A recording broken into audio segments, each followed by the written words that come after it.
श्रीपाद राजम शरणम प्रपद्ये। अध्याय 28। श्रीपाद श्री वेंकटेश्वर स्वामी है। विष्णु, महाविष्णु, लक्ष्मी, महालक्ष्मी, सरस्वती, महासरस्वती, काली, महाकाली, इनके स्वरूप का वर्णन। वह शुक्रवार का दिन था। वह दिन की वात्सवी कन्या का देवी की जयंती उत्सव का परम मंगल दिन था। सुबह ही श्रीपाद प्रभु का कृष्ण के जल पर चलते हुए उस पार पहुंचे। हम नाव में बैठकर पार हुए। उस समय सुबह के 7 बजे थे।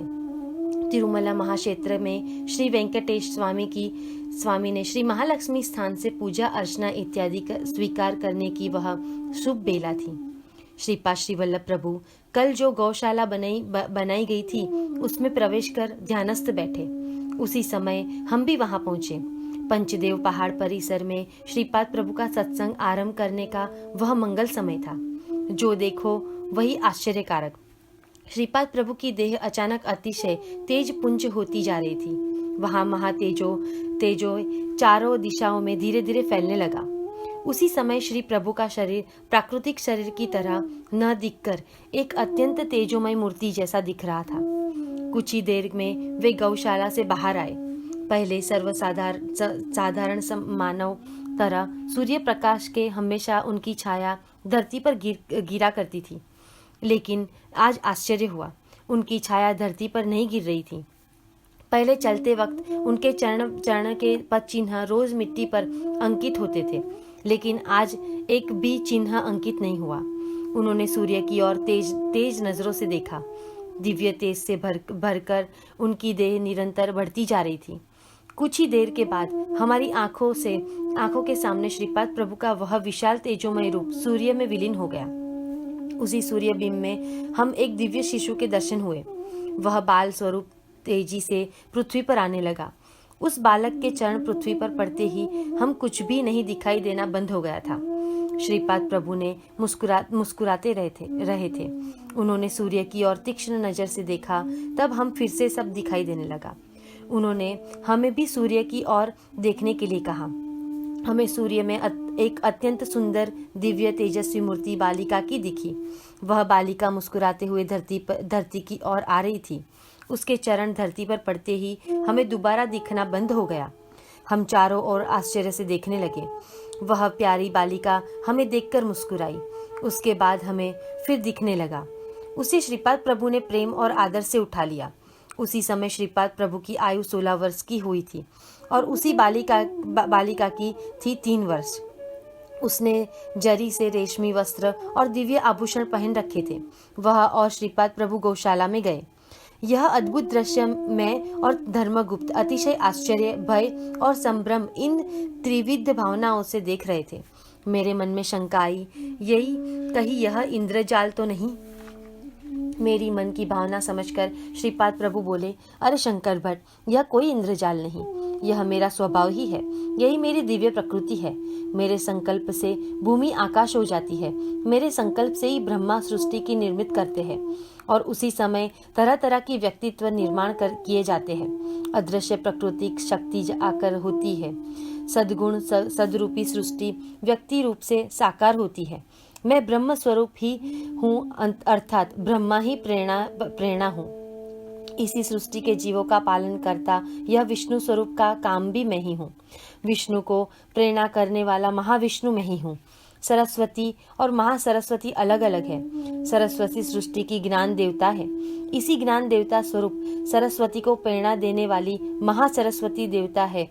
वे अनगा का ही एक स्वरूप है। सृष्टि की स्थिति, कारण, वस्तुओं की समृद्धि, धन की समृद्धि, यह सब लक्ष्मी माता का स्वरूप है। लक्ष्मी के स्वरूप को प्रेरणा और शक्ति देने वाली महाशक्ति अनगा स्वरूप ही है। सृष्टि का शक्ति स्वरूप काली का स्वरूप है। महाकाली का स्वरूप की प्रेरणा है। वे शक्ति देने वाली अनघा स्वरूप ही है। अनघा लक्ष्मी स्वरूप। अनघा लक्ष्मी का अनघ मेरा ही दत्त स्वरूप है। महासरस्वती, महालक्ष्मी और महाकाली, यह तीनों मिलकर जो एक निराली ही दिव्य मातृ स्वरूप है, वही अनघा लक्ष्मी का आविर्भाव है। इसी कारण महासरस्वती और महालक्ष्मी, महाकाली, इन तीनों रूप में एकत्रित धारण किए हुआ तादात्म्य स्थित का स्वरूप अनघा लक्ष्मी है। इन तीनों देवताओं का आधार ही अतीत दिव्य शक्ति है। ब्रह्मा, विष्णु और रुद्र ने एकत्रित होकर तादात्म्य स्थिति धारण की है, वही मेरा अनक स्वरूप है। इन तीनों का आधार वही त्रिशक्ति स्वरूपिणी अनघा है। अनघा देवी को मैंने अपने वाम भाग में धारण किया हुआ है, वही मेरी शक्ति स्वरूप है। यह ध्यान में रखना। त्रेता युग में सवित्र काटक चयन यज्ञ के फलस्वरूप और मेरे भव्य दिव्य अर्धनारेश्वर स्वरूप के आधार से ही पिटिकापुरम में मेरा अवतार श्रीपाद श्री वल्लभ के स्वरूप में हुआ। सच देखा जाए तो अभी यह जो मेरा स्वरूप है वह भी महालक्ष्मी तथा महाविष्णु का स्वरूप ही है। महासरस्वती और महालक्ष्मी और महाकालिका इन तीनों का चैतन्य पद्मावती देवी के स्वरूप में निहित है। पद्मावती देवी का स्वरूप भी महालक्ष्मी का स्वरूप ही है और उनमें इन तीनों देवियों की शक्ति है। इस तरह पद्मावती देवी तीनों शक्तियों के लिए आधार, अतीत और पराशक्ति स्वरूप है। श्री वेंकटेश्वर स्वरूप वृहादकार ब्रह्मा, विराट स्वरूप विष्णु, प्रलय काल स्वरूप रुद्र अर्थात महाकाल, इन तीनों को अनेक दिव्य चैतन्य से सहजता से धारण करता है। इनका आधार तथा अतीत युक्त पर ब्रह्म का स्वरूप भी वे ही है। श्रीपाद श्री वल्लभ माया रूप में श्री पद्मावती वेंकटेश्वर अर्धनारेश्वर स्वरूप है। इस बात को समझ लो। श्रीपाद प्रभु का यह कथन सुनकर मैं बोला, गुरु सर्वभौम की विजय हो। कभी आप में श्री पद्मावती वेंकटेश्वर हूँ कहते हैं तो कभी अनघा लक्ष्मी के साथ अनग हूँ ऐसा कहते हैं, लेकिन यह बात मेरी मंद बुद्धि की समझ के बाहर है। आप कृपया मेरा उद्धार कीजिए। इस पर दीननाथ सद्गुरु श्रीपाद श्री वल्लभ प्रभु बोले, महालक्ष्मी और पद्मावती मूलतः एक ही तत्व है। वह जब महालक्ष्मी तत्व का अंगीकार करती है तब मुझ में विष्णु तत्व का प्रादुर्भाव होता है। जब जब पद्मावती तत्व का अंगीकार करती है तब मुझ में वेंकटेश्वर तत्व का आविर्भाव होता है। जब जब सगुण साकार तत्व का आविर्भाव होता है तब विशिष्ट तत्वों का मर्यादा, उनका आचार आदि बातों का अचूक पालन करना होता है। मेरी यह दिव्य बहन अर्थात यह माँ शक्ति कृष्णा अवतार में योग माया के रूप में अवतरित हुई थी। बाद में अपना कार्य पूर्ण कर वह अंतरिक्ष में गुप्त हो गई। आज वही योग माया श्रेष्ठ रूप में अवतरित हुई है। तमो संपन्न योगी मुनि महर्षियों की घोर तपस्या से वास्तविक कन्या का इस स्वरूप में प्रकट हुई है। कुछ विशिष्ट कारणों की वजह से मुझे पिठापुरम में अवतार लेना पड़ा। जो आंखों से आपने सामने हो रहा है वह देखता रहना चाहिए।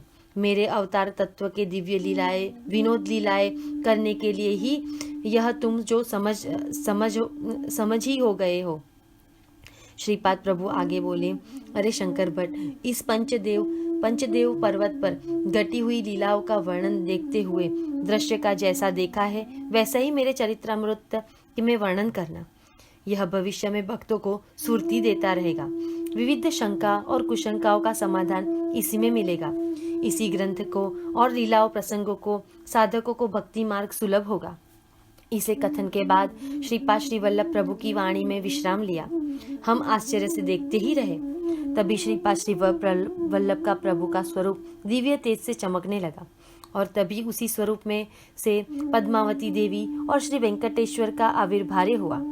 श्रीपाद श्री वल्लभ की जय जयकार हो। श्रीपाद राजम शरणम प्रपद्ये।